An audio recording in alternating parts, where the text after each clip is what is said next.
Okay, revised drawings. The two drawer refrigerator is in the center. Sink cabinet, the inside dimension 16 and 3/8. These got a little bit wider with our wall going to 101.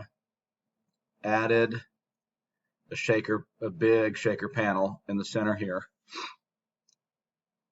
And these were modified, but I'm assuming that these sizing's fine. I think this is narrower than what was drawn up originally, but just confirm that that will work because this base cab and that upper are the same width, 18 inches.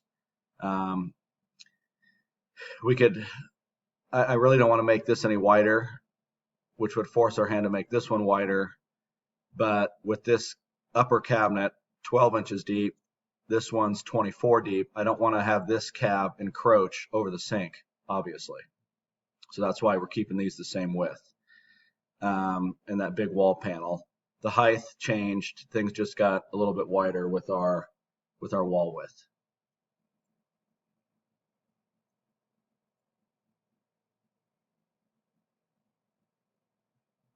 And then once we get this finalized, I can work on getting you glass sizes for these here.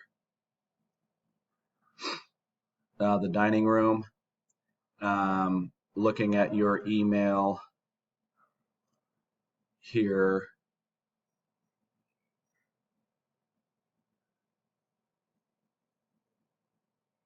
With that layout, 28 and a half. So this matches your top-down view. This opening's 50. Well, that should be from here to here 50, 28 and a half. That's a 4-inch wall there.